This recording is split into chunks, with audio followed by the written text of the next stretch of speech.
Olá, tudo bem? Eu sou o professor Paulo Formigoni, esse aqui é o seu canal.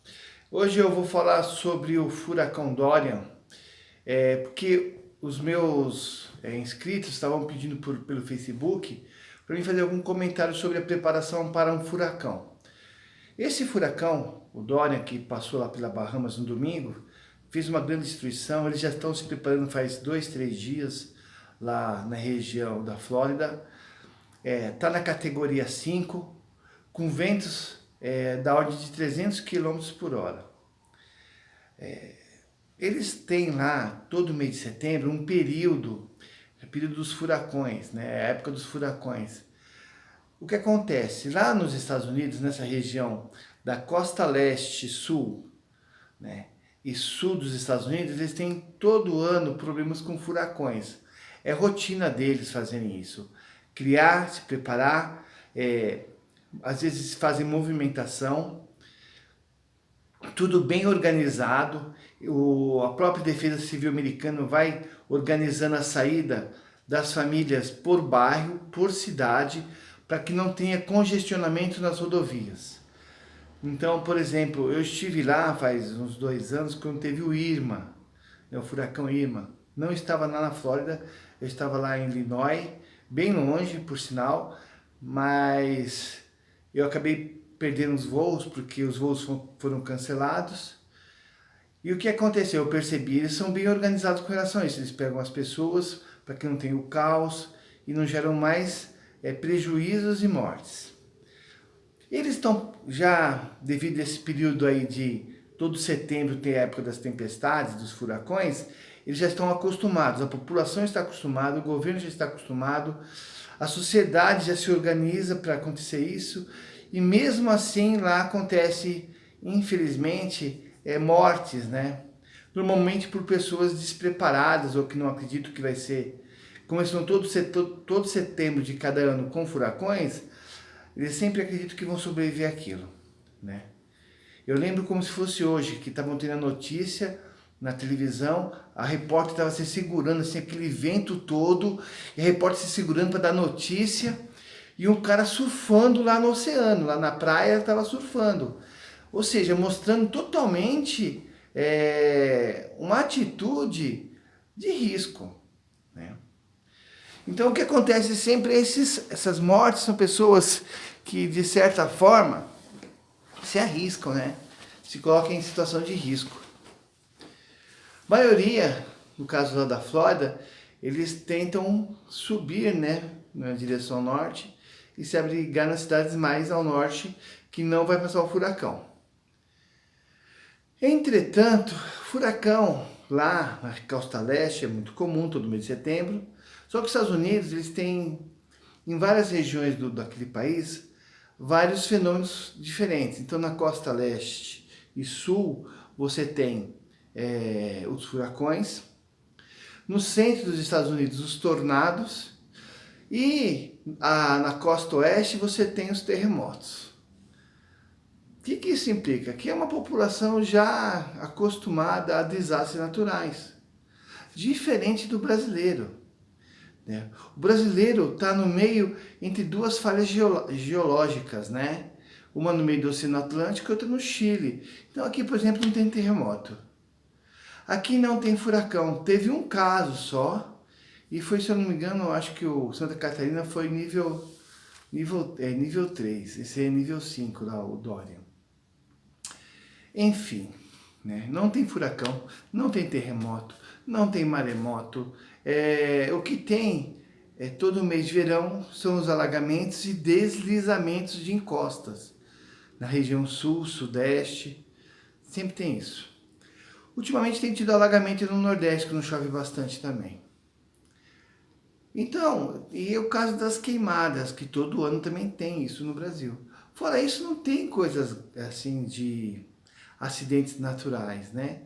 Tem assim ineficiência do Estado e tem os casos das barragens que estouraram, teve contaminação lá em Goiânia de césio. Tem alguns acidentes, né, e incidentes, mas não assim que coloca em risco toda a população. E por isso, né, estamos numa zona tão confortável, né, nos deixa despreparados para tal situação. Eu acho até engraçado quando os brasileiros que moram lá em Miami, moram em Orlando ou em Fort Lauderdale, eles estão lá, né, em Tampa. Os brasileiros não estão acostumados com os, lógico, os que acabam chegando lá, imigrando há pouco tempo, eles não estão acostumados com essa rotina aí de setembro. E é engraçado, imagina você tem que sair da sua casa e ir para um abrigo. Por quê? A maioria das casas lá nos Estados Unidos não são de tijolos, não tem essa estrutura como no Brasil, que nós usamos lá, tijolo, concreto, bloco, né? Eles usam drywall, estrutura de madeira, né? Chama uma estrutura toda de pinos. E parece que eles não tinham a história dos três porquinhos. Você lembra da história dos três porquinhos? O porquinho construiu uma casa com palha, outro de madeira e outro de tijolo, né? O que é mais forte é o tijolo. Entretanto, tudo tem lado positivo e negativo. O do tijolo, você tem certa resistência a ventos, mas se cai as paredes, no caso, por exemplo, do desmoronamento, que é o caso aqui no Brasil, né? Desmoronamento, esses tipos de acidente, é complicado que o peso da laje e o peso da parede acaba esmagando as pessoas. Se fossem casas de drywall, wood frame, que eles chamam lá,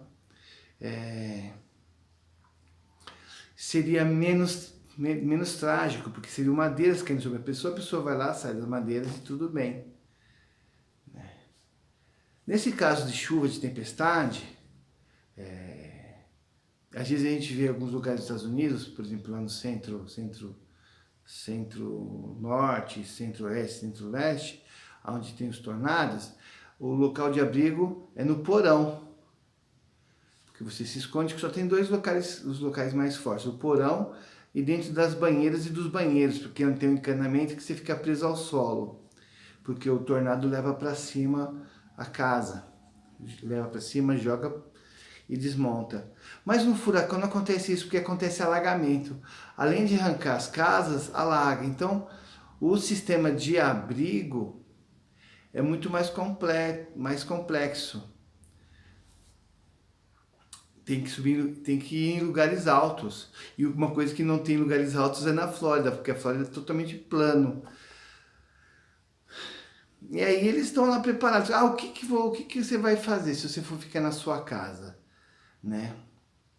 Porque a gente pensa que um furacão vai ser igual aqui no Brasil, né? Que passa um dia, 2 dias chovendo e vai embora. Mas dependendo da situação, ele chove 2, 3 dias, fica tudo alagado, destruiu as comunicações, destruiu luz elétrica, você não tem mais telefone, celular, você não tem mais comunicação com nada, as torres de televisão também caem, então você fica isolado, né? Até tem um caso do Katrina. O Katrina, quando aconteceu, não vou lembrar o ano, teve um vilarejo lá que ficou 2 meses isolados. Eles até tinham pensado que tinha acabado o mundo. Até que muitos foram condenados por terem cometido crimes, porque o pessoal se reorganiza, começa a fazer milícia, tudo aquelas questões de pós-apocalipse que a gente vê por aí, a reorganização da estrutura, né, os maus ou os bons, sei lá qual que é o termo que eu vou usar, acabam um matando o outro, criando liderança, querendo explorar os outros. Então é complicado. Quando o contrato social, é assim que os advogados chamam, né? Quando o contrato social, a confiança social é quebrada, fica um caos. Então você não confia mais no seu vizinho, né? Aí a pena de morte para pequenos delitos acaba acontecendo. Roubou lá uma banana porque estava com fome. Porque roubou é pena de morte. Então, em situações assim, é muito complicado. No Brasil não acontece isso. Então, nós aqui não temos uma preparação para tal situação. Eu lembro que o Irma tinha 600 quilômetros de diâmetro. Eu fico imaginando se fosse em São Paulo aqui. Se estivesse chegando ali em Santos, 300 quilômetros, a tempestade chegaria até metade do estado de São Paulo praticamente, né? Teria efeitos do furacão até Araraquara aproximadamente. Então é muito grande esse efeito e com certeza ventos de 300 km por hora. No Brasil, a estrutura das casas seria uma desgraça, né? Porque nós não estamos preparados, não temos o costume para isso. E o que eles devem se preparar? Pensando que você vai ficar uma semana dentro de casa sem sair, uma semana só. Você tem que ter água para uma semana. Você tem que ter comida para uma semana. Né? Você tem que ter material de higiene e de limpeza para uma semana. Se você for ficar 2 meses em casa, vai muito mais coisas. Né? Então você tem que... Eles pegam a preparação lá, normalmente é para uma semana. Então eles vão comprar água, compram garrafinhas de água, compram comida, tudo enlatados, por causa do tempo de conservação, né? E assim eles ficam lá, né? Mas muitas pessoas decidem não sair da sua casa e acabam morrendo, principalmente os idosos, né? E os jovens também que se arriscam, falam assim, eu quero me aventurar, vou pegar onda numa tempestade de um furacão. Tem gente assim? Tem lá, tem aqui, né? Tem a ver com as idades. Bom, estou fazendo esse vídeo aí porque o pessoal pediu, né? E a preparação é assim, gente. As pessoas, normalmente as meninas começam a ser mais preparadoras que os meninos, né? Devido à sua característica física, uma menina quando chega na fase menstrual, ela tem que se preparar, ela tem que levar na bolsa lá um absorvente, coisas assim. O homem já nem tanto, né? O homem sai de qualquer jeito. E as meninas já começam a se preparar, já levam kit de higiene pessoal, levam papel higiênico, levam toalhinha. Aí a mulher torna-se uma preparadora natural, bem antecipada ao homem, né? O homem só pensa em se preparar quando começa a pegar um carro, por exemplo. Na hora que ele pega um carro, ele fala assim, nossa, o que eu preciso ter no carro? Ele fala assim, eu preciso de...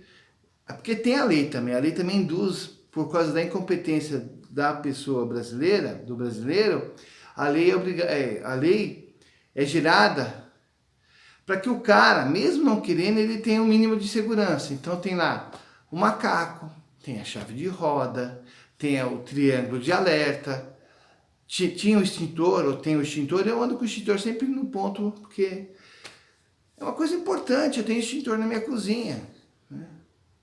Tem um extintor na churrasqueira. Quem de vocês que está assistindo esse vídeo que tem um extintor na cozinha, um pequenininho de carro? Eu aposto que aí, eu tenho 300 inscritos, se tiver um aí com um extintor em casa, é muito. Pode acontecer problema na sua cozinha? Pode! E você não tem um extintorzinho, nem na sua churrasqueira. É o mínimo de segurança, né? Então, o homem, quando começa a pegar um carro, ele diz, nossa, eu preciso do quê? Às vezes ele nem sabe. Tem que acontecer alguns eventos com ele, para ele começar a se preparar. Aí ele vai colocar o quê? Ele vai colocar lá lanterna, ele vai comprar um macaco melhor, porque aquele macaquinho que às vezes vem da fábrica é fraquinho. Ele vai colocar lanterna, ele vai colocar uma lâmina, chave de fenda. Eu preciso de uma mangueira. Por que mangueira? Porque às vezes ele precisa pegar um combustível e colocar no carro. Uma corda. Que mais que precisa? Se ele for amarrar coisas, aquelas cordinhas de elástico, pano, papel higiênico. Tem que ter papel higiênico em tudo que você for, lugar que você for. Deixa papel higiênico no carro, guarda-chuva. E aí a pessoa vai pegando essa malícia, que é a experiência, no caso do homem. Então o kitzinho da mulher, da bolsa da mulher, ele começa fazendo o kitzinho no carro, né? A maioria das pessoas, tem cara que anda com carro por aí, que eu tinha vontade até de filmar e colocar na internet. O cara anda sem luz de freio, sem luz de... O cara tem a lanterna do carro lá, o farol do carro, a luz de trás não acende, é tudo no escuro. O limpador de para-brisa não funciona, que quando tá chovendo. Tem cara que arrisca pra caramba, né? Pneu super careca, freio sem conservação, né? Põe-se em risco, põe em risco de outros e da família própria. Então, com a maturidade, com o passar do tempo, as pessoas começam a ficar mais espertas, tanto homem como mulher, e começam a se preparar para essa sobrevivência momentânea, seja no dirigir um carro. Hoje ele está mais confortável porque a maioria dos carros tem seguro, né? E aí se acontecer alguma coisa, fura um pneu ou acaba um combustível na estrada, normalmente se você só fica na cidade, você liga para a seguradora, ele leva para você lá, ver se é algum problema, uma pane elétrica, uma pane mecânica, uma pane de combustível, e se for, ele leva para um posto, o que for, ele toma providência. E isso também é bom, mas também gera um conforto, porque se acabar o sistema, não tiver telefone, e você estiver parado no meio do mato, lá num lugar deserto, né, um lugar ermo, sem telefone, pneu furado, você vai ter que fazer a sua troca do pneu, você vai ter que... Uma vez eu morava lá em São Roque, numa chácara, e na época eu tinha uma Brasília, e na estrada tinha 14 quilômetros de terra até chegar no asfalto. E no caminho, na buraqueira do caminho, a mangueira de combustível da Brasília é uma mangueirinha mesmo, igual essas mangueiras que coloca soro na pessoa, é uma mangueirinha que ligava do motor até o tanque. E aquilo rompeu no caminho. Metade do caminho acabou o combustível, a gasolina. Só que o posto ficava a 10 quilômetros. E na época não tinha celular, não tinha essas facilidades de hoje. Tive que ir andando, chegar no posto, e assim foi tipo 5, 6 quilômetros. Até chegar no posto, pegar o combustível, voltar no carro, colocar combustível, chegar no posto e acabar de novo. Por quê? Porque a mangueira estava furada e não percebi. Eu só percebi quando nós chegamos no posto, ele viu que tinha estourado lá, arrumamos e depois coloquei mais combustível e cheguei. Mas é o tipo de coisa que só a experiência, no caso do homem, né? Ou ele recebe, ou ele tá vendo esse vídeo, o rapaz lá de 19, 20 anos, começa a treinar a preparação básica, né? Então ele vai com uma mochila para a escola, o que ele tem que levar na mochila? Além do material escolar, poxa, eu preciso levar um papel higiênico, eu preciso levar uma garrafinha de água, preciso levar meus remédios. Quais são? Aí não tem nenhum problema de saúde. Pô, mas leva um remédio para dor de cabeça, né? Um remédio para azia, né? Para enjoo, sei lá, um exemplo, né? Eu lembro que eu tinha asma, quando criança eu tinha que usar bombinha. Acho que o que eu estou falando aqui muitos devem conhecer. Aonde que eu ia, eu levava bombinha, porque eu podia ter uma crise de asma, e aí eu usava bombinha. Então o ato de você ter lá, na época eu tinha 2, 3 bombinhas em casa, não vou falar o nome que é uma propaganda de uma marca, é uma forma de preparação, né? E quem aí é cristão que está me ouvindo, sabe que tem que se preparar por 3 anos e meio. Tá lá, 3 anos e meio. Não sou eu. Então você que é cristão, por mais que você saiba que Deus provê tudo, né? Que você não precisa... Mateus, capítulo 25, capítulo 6, versículo 25, que fala do Sermão da Montanha, não se preocupe com a sua roupa, com a sua comida e tal. Mas lá em Provérbios ele fala que você tem que ter sabedoria.